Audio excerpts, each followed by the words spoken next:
Hey guys, my name's Cody, and today I'm going to walk you through all the things you need to know for renting a forestry mulcher.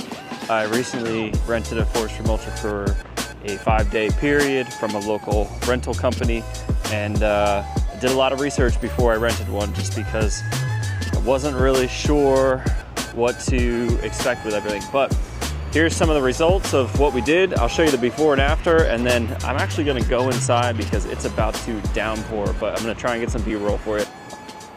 Okay, so a little bit of backstory. We bought a 5-acre property and it was completely overgrown, and I'll make this short and sweet, but basically my dream was to have this property look like it looked in 1970, which from aerial photographs, which I'll put in this video, basically it used to be a farm field. It was a farm field with a house, and slowly over time there was garden pathways, and they planted some trees, and you'll see in this video some of those things. I knew coming into this property that my wife and I were going to stay here for a very long time. So the first thing I wanted to do before it got any worse, because it was neglected probably for the last 10 to 15 years, a lot of overgrowth, Russian olive, sticker bushes, vines, tons of vines, and it just got to be too much to brush hog, and we acquired the property in December. So we wanted to, as fast as possible, take back the land and be able to utilize it for the future, which may be a little homesteading. We've got some blackberry plants coming, blueberries. I'm hoping that we can maybe fence in the property at some point and then do apple trees, pear trees, peaches, basically like a lot of stone fruit and other vegetables. Right now, it's a deer and animal haven. They love the fact that we opened up this property. It backs up to 77 acres of preserved land, basically for a watershed. So that's really nice, and apparently we have black bears as well. Haven't seen one of those yet, but if we do, I'll throw up another video of that. So here's some of the things that you need to think about before renting a forestry mulcher. Have you ever run a skid steer before? If you haven't, probably not a good time to learn, because forestry mulching is one of the most dangerous machines I personally think that you can run. If you're not careful, you can shoot material out both the front and the back of the machine at very high speeds, and if anyone's around, it is extremely dangerous. There was actually a case in our town probably 6 or 7 years ago where they were mulching along the highway. A forestry mulcher hit a piece of metal, and that piece of metal shot through the side of a car door. So just to give you an example of how dangerous it can be, make sure if you are forestry mulching on your property that you let your neighbors know, hey, don't come outside and watch, or you just want to make sure everybody's protected and away from the machine, because it is very dangerous. And the machine itself, it has 3/4 inch to 1 inch thick polycarbonate, I believe, some kind of special forestry kit that they put on it, so that you're protected inside the cab. That's not to say that if you accidentally plow down a tree and it falls on the cab, you're going to probably get hurt, but nonetheless, it's not a great time to learn how to use a skid steer right off the bat. So you want to have a little bit of experience in the skid steer, feel comfortable operating it, because not only is it dangerous, but you just don't want to waste your time. It's an expensive rental. It's probably one of the most expensive rentals too, just because of the risk involved of how much damage you can do to not only yourself, your property, and sometimes others. So we'll wrap that up. I needed the forestry mulcher because I have a brush hog. I could not get through this. It was too thick. A lot of the vegetation was over 6 to 8 inches. It's not old growth, but it's definitely not young saplings either. And the brush hog just was not going to cut it. I got a tractor that looked like brand new for the property. It has about 200 hours on it, and I went through the woods for 2 hours, and now it looks like it has 1,000 hours on it. So beat it up right off the bat. So I definitely knew I needed a forestry mulcher. Second thing you need to know is the rental companies are probably not going to rent to you unless you have either a property management company, a construction company, maybe some landscaping companies, but you're going to have referrals in some aspect. I have two people in the excavating business that I used as referrals. Whether or not they were called or not, I think my website and some of the stuff that I promote for what I do for work, they saw that I was capable of renting this machine. And on top of that, they require marine inland insurance. They do not offer it. You have to go source it on your own. And if you don't have that already, I recommend, if you rent machines, definitely reach out to some of the big providers and get yourself a marine inland insurance policy, which for me is about $500-600 a year, and it covers my personal tractor and up to $250,000 in equipment that I rent. So in the event that I do damage something, which we'll get into that later, I ended up damaging this machine, and had I not had insurance, that would have cost me a pretty penny. Something so simple that you wouldn't think it would cost as much, but it's actually pretty costly. Also, in my defense, they sent me a brand new machine, and when you take a brand new machine through the woods, it doesn't end up coming back looking like a brand new machine anymore. So I'll leave some timestamps down on the video so you can skip ahead to some of the more important things you want to know about. We're going to talk about fuel consumption, cost of the machine, cost of maintenance if you're going to keep it longer than a week. This is all for just estimates, right? This is my numbers personally, but your dealership or your rental company near you might have different specifications. So my rental was for a 40-hour period or 5 business days. We'll also talk about land prep, things to think about before you even rent the machine, because the downtime, if you break it or get something stuck in the forestry head, it has its kryptonite. Rocks, metal, fencing, tires. You want to get out into your land and kind of scope out the things that are going to give you a hard time. We spent about 30 or so hours basically trekking through the woods and picking out 4-yard containers of fencing and metal, and we had a scrap pile that a scrap guy came and picked up for us.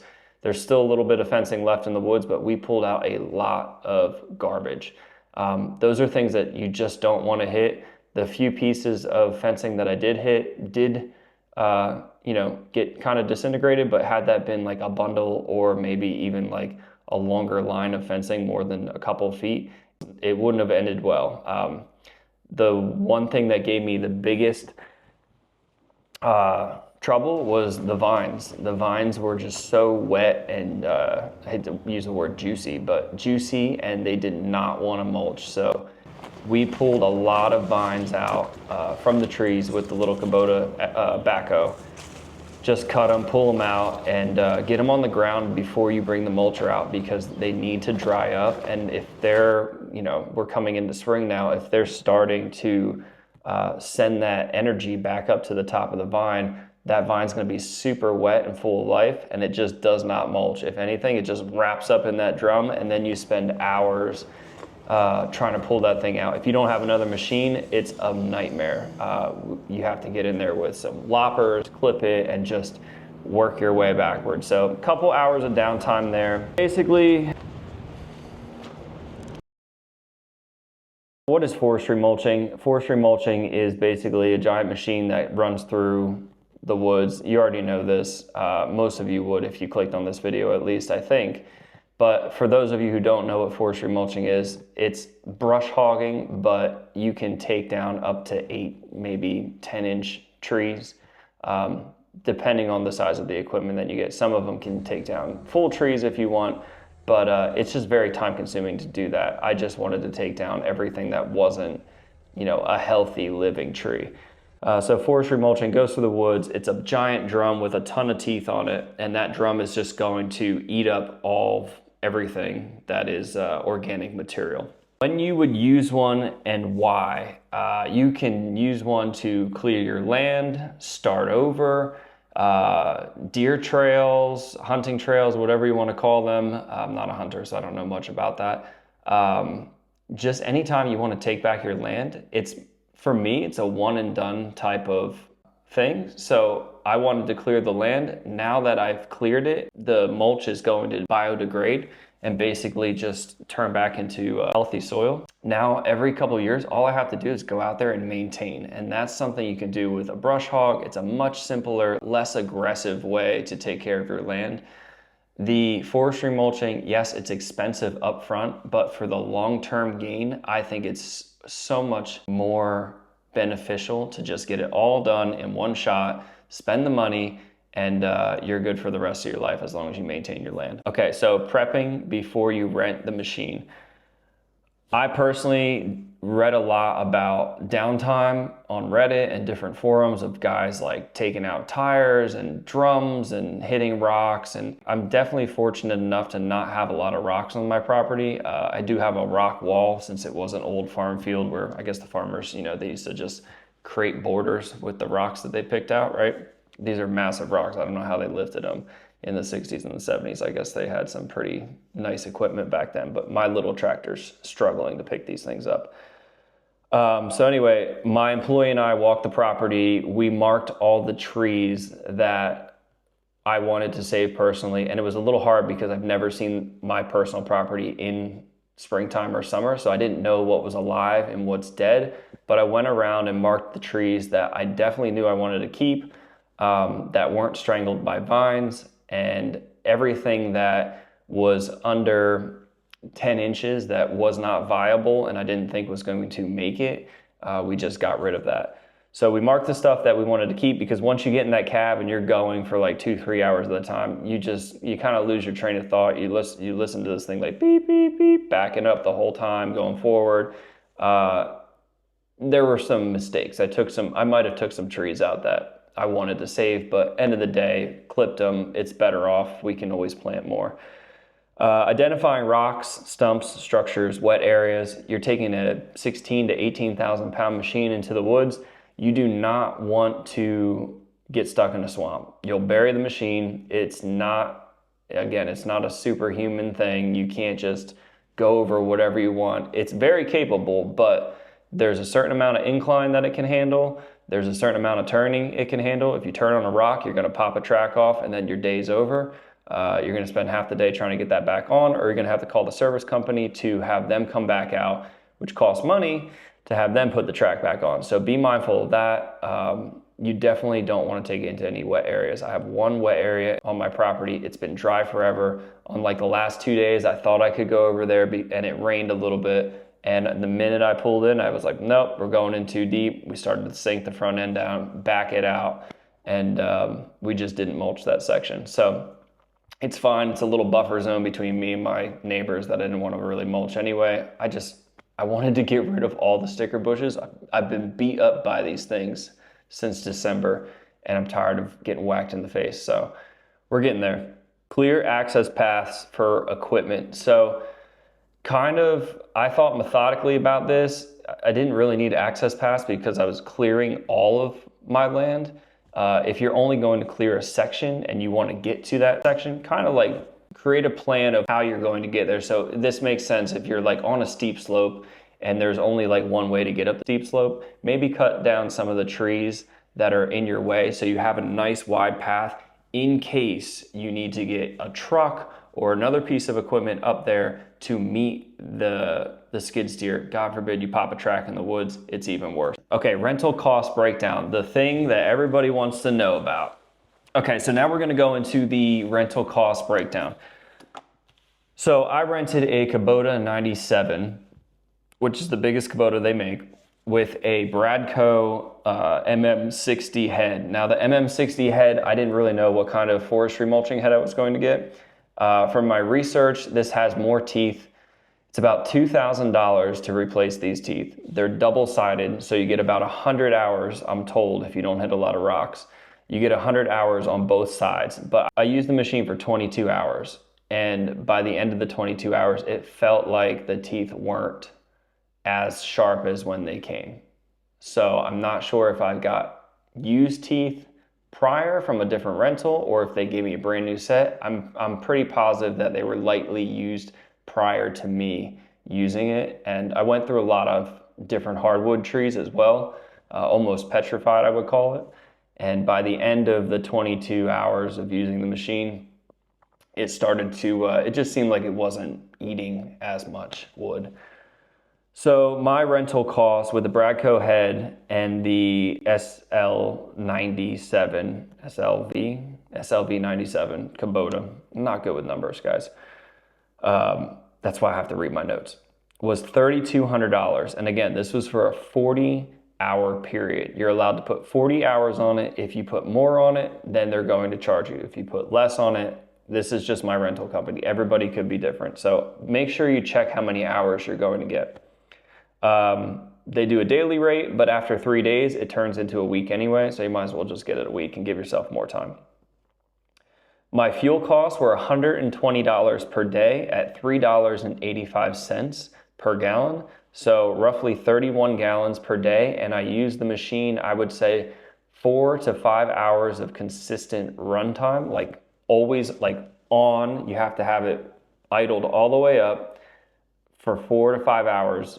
Every day I did that for the 22-hour period that I used the machine. And basically what I did was I filled it up every day and then I run it until I run out of fuel. So if that makes sense, I got 4 to 5 hours of runtime on one tank of fuel, all out. Stopped a couple times to pick up stuff or maybe get vines out of the mulching head, but 4 to 5 hours of runtime on one 30-gallon tank. Because after that, I just had to go to the fuel stop and I was like, I'm not gonna fill this thing back up, get back in it. I've bounced around for long enough and I was hungry. So we just started the next day. Let's see, blade wear, hydraulic fuel top-offs, grease points. You're responsible for that usually after the 40-hour period. So if you rent it for a month, they're going to require you that every 50 to 75 hours typically that they come out with their service vehicle and give the machine a once-over. It's just preventative maintenance. You don't want to run it hard for 75 hours and they want to know that it still has oil and hydraulic fluid in it and that everything's greased up. And basically, again, just making sure that their investment is protected. So ask a lot of questions before you rent it. If you've never rented before from your company, your local rental company, ask as many questions as you want. And, just to make sure that you feel confident renting the machine because you don't want to waste the money. Let's see, they required inland marine insurance, which cost me $500. I also got my personal tractor covered in this. My personal tractor is covered for like $35,000. And I have a $250,000 rental coverage. That way, God forbid, I've seen these machines burn to the ground for some reason. It just happens in the summer. They're hot, mulch builds up in the engine compartment, and they just spontaneously combust. Will it happen to you? Probably not, but I just want to know that my insurance covers that in the event that that does happen. Safety-wise, something else you should note, don't mulch alone. With these heavy doors, I actually had to have the company come back out and adjust the door. So it's a 1 inch thick, 3/4 inch to 1 inch thick plate door to protect you. It comes down and it locks. It's heavy. Now, I'm strong. I think I can lift things normally. The latches weren't adjusted properly. God forbid you go out there and this thing catches on fire. And I had this in my mind the whole time because I'm like, wow, I can't get out of this. I need to call my wife to come and hit the latch button on the outside so I can get out. Don't mulch alone. Make sure you're not in a dead zone. Get a walkie-talkie. Tell people where you're at. If you have an employee, have them work somewhere else on the property far away from where you're at. But basically, from a safety standpoint, if it catches on fire and you're stuck in it, that's not good. That's a big fear. So just thinking about that. Transportation costs, again, it's a 12,000 pound machine with a 3,000 pound head. So unless you have a trailer that can tow that and your state's all DOT friendly, which that doesn't exist. I have a CDL Class A, but I just don't feel like dealing with the hassle of the DOT and all that garbage. So I just get it delivered. It's much simpler on me. I don't have to chain things up. Deliver, I show up to the job site, it's done. And then when I'm done with it, I call them up and say, hey, take it back for $60 to $120. I think it's worth delivery. For farther destinations, still price it into, if you're not doing your land, price it into your contract. That being said, I wouldn't do this for someone else until you figured out how to do it for yourself. So friends, family, whatever, if you're looking to get into the forestry mulching industry, I would probably spend a little money as like a lesson learned type of thing, and do your friends or family's house or something, just so you get a feel for how much time are you going to spend in the machine. That way you can properly bid projects. I would say in the Northeast, where I'm at in New Jersey, there's not a lot of forestry mulching companies out there. The ones that are out there charge between $1,000, $1,500 to $2,000 a day, which I think is very fair because the amount of wear and tear that these machines take, and also the fact that they have to take into account what your property's like. Is it rocky? Is there garbage? My dad had a company come do his property. I think it was 2 days for a half acre, tons of garbage, tons of trash. I mean, he had like cars buried in the backyard. And it was like $2,100. Well worth it for a guy who doesn't operate machinery often. So just have somebody come out and do it. Time and efficiency. So 5 acres of relatively flat land with minimal to no trash took me 22 hours of actual mulching. And I went over the property probably twice. I did everything once, and then I went back again and I mulched it all up one more time. So the mulch was a little bit more fine and easily biodegrade a little bit more. The first 3 hours of running this machine was kind of just like learning. I would say I wasn't going too fast, wasn't going too slow, but I definitely was like, you have to learn and listen to, the RPMs of the machine, the drum speed. You get into some heavier, thicker trees and the drum speed slows down. You have to wait for it to spool back up. I chose the SLV 97 because it's a smaller machine. I had the opportunity to get the Fecon, the 128, which is basically, I think it's a D4 dozer chassis. A lot bigger machine, a lot more powerful, but because I wanted to maintain some of my trees and bushes and shrubs, and it's a tighter space, I didn't want to just go and bulldoze the land. I wanted to keep some of the really healthy dogwoods and the evergreens and the boxwood bushes. I think I have like 20-year-old wood bushes in my woods, which is really awesome. So bigger machine, not always better. If I was just gonna go do a farm field that got overgrown for, 10 to 15 years and it's like mostly under 8 inch and I just need to clear that completely, I would then go probably with the Fecon because it's a much more powerful machine. You can just basically straight line it back and forth, mulch the farm field or the right of way or the power lines, whatever it may be. You don't have to worry about too much about saving things. But for me, the Kubota was just the right size and the right price. The Fecon came in at $6,500 for the week versus $3,200 for the SVL. So again, 22 hours of my time wasn't that bad. Let's see. Oh, damage. Now we're going to get into the fun part. So funny story, and we'll go into story time right now. The rental company woman, very nice, super kind, awesome, amazing. They have 2 forestry mulchers. One has a full forestry kit package with the high flow cooling system on top and the guard on the back of the machine and external guards on like the hydraulic couplers, the DEF tank. That machine was rented long-term for months. So they have a second machine, which is more of like, I would say the contractor friendly, every once in a while it goes out. This machine only has 300 hours on it. That's the one I got. They're working on, this is the company that I rent from, they're working on outfitting that with the forestry kit. So it's all protected with the guard, the rear guard, which really saves you a lot of time and money. So long story short, in our phone conversation, she's like, oh, the other machine's out. Do you mind taking the machine that doesn't have a guard? And I'm like, well, I kind of like would love to have more protection because this is the first time I'm renting a forestry mulcher. She goes, well, yeah, you'll be fine. It's not like you're going to hit any trees or anything. And I'm thinking to myself, okay, well, if you think I'm gonna be fine, I guess I'm gonna be fine.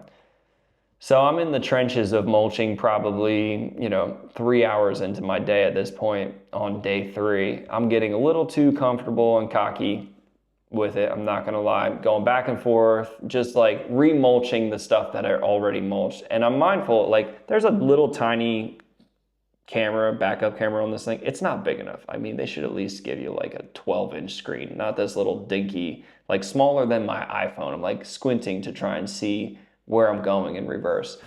So I'm backing up, and what do? I back into a tree. Did I hit hard? I don't think that it was that hard, but again, it's a heavy machine, hard enough to make my teeth kind of chatter a little bit.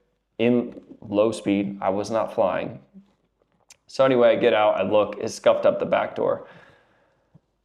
Little did I know that scuff was a lot bigger than a scuff, and it was a bend. It bent the back door, and I sent it back, and the machine, again, only had 300 hours on it when they sent it to me. It was never really rented a lot as a forestry mulcher machine. It mostly had like a rock hound on it. It did a lot of dirt work for the 300 hours, so I was like the first person to get it as a forestry mulcher equipment, or equipped, I should say, because they had just put the bulletproof glass door on it. So basically, I was the first one to go take it through the woods. Needless to say, I took it through the woods as a new machine in my eyes, and it came back out of the woods as a machine that looked a little roughed up. Sent it back. I knew it was dented. She calls me and she goes, "Hey, Cody, bad news. There's some damage on the machine." I'm like, "Okay, how bad is it?" I'm thinking like, "Oh, they'll prorate it because like every machine's going to come back with a couple scratches and dings here and there." She's like, "Well, we want to replace the back door." Will they? I don't know, but they want to replace the back door, and that back door cost, with labor to install, $28.90. So almost the same price as my rental. I was a little hesitant to call my insurance company. I almost paid it out of pocket just because I was like, well, I don't want to call the insurance company that I just acquired because my original contracting insurance company didn't have a rental insurance policy. So I switched companies to Liberty Mutual. Shout out to Josh, great guy. He hooked me up big time. So anywho, basically paid my $500 deductible, got that taken care of, but the amount of destruction, again, a little bump into a tree can do, it could basically be the same price, if not more, than the cost of your rental. So just be mindful of that. Another thing to note, the sales guy came out from Kubota and basically walked me through everything and kind of like showed me the ropes. They want to wine and dine you and tell you everything about the machine because they want you to buy one at the end of the day. He goes, whatever you do, if you hit a rock or something hard or, some hardwood and you come into it real quick and you bust off one of not the tooth itself, but the part that the tooth connects to on the drum, he goes, you'll get a bill that you'll never recover from. And that's just the way he put it. I'll probably recover from it, but he's like, that's not an insurable item. That's a wear and tear item and a neglect item because you weren't operating the machine correctly. So if you were to rip off one of those teeth, the drum has to be balanced or it'll vibrate really badly. If you were to rip off one of those teeth, again, not the tooth that's bolted on, but the part that it bolts to, he goes, that is an expensive repair because you have to cut it off, weld it, get it rebalanced, put all the new teeth on. A set of teeth are $2,000, which they're going to do every 100 hours anyway. But the actual drum itself is a costly repair. So again, just be mindful of these things. Not all things are covered by insurance. I don't think I missed anything. I wanted to keep this around 30 minutes and I'm coming up on that now. If you guys have any other questions on land clearing or, what you need to know before you rent, just anything, just shoot me a message and or comment down below. I'm going to try and do more informational breakdown videos like this on things that I like to do because I think it's fascinating. I have all my notes here. And one thing I really thought would be cool, because I always think of how can I get someone else to pay for this for me, is I figured if I did this and promoted it, right? Like I'm not a forestry mulcher, but I'm in property management and construction. If I did my property and made it look really nice and documented it and promoted it, I could probably send out a postcard to a 15-mile radius of other people who have 10 to 5 acres that probably looks like mine. And if I got, let's say, 3 to 5 of those people to bite on forestry mulching, I'd just rent the machine for an entire month, hit up all those properties, and then not only would it pay me, but it would also probably pay for my machine rental cost for doing my own property. And it's just another added thing that I could add to our offerings. Do I want to be in the forestry mulcher for 40 hours every single week? No, my back hurts, my neck hurts. It's not fun. You think it might be fun. It's fun to do when you see it at the end. It's fun to see the results, but it's definitely hard on the body and hard on the machine. So, but if you're in good shape and you don't have back pain, go for it. For me, bouncing around, maybe there's other machines out there that have a little bit better ride quality, but it's bumpy and your neck is going to be a little sore after you're done. So anywho, that's just a thought. The next video is probably going to be on, I don't know, if you guys like these equipment videos, I'll keep doing that. But next video might be on how I drove 3 hours to go get blackberry and blueberry bushes and how no one sells them in my area. So might be doing something with that. I'm trying to turn this 5-acre property into a homestead. I might do a cost breakdown on fencing in with deer fence for the 5-acre property because I'm interested in that. It might not be this year because I have a lot of other things I need to do. I need a new roof on the house. So maybe if YouTube picks up, I can pay for my roof or something. But yeah, long story short is I'm glad I did this video and I hope you guys like it. And if you don't, oh well, but I hope it helps somebody out because I did a lot of research and lessons that were learned, let me tell you. So thanks for watching and we'll see you next time.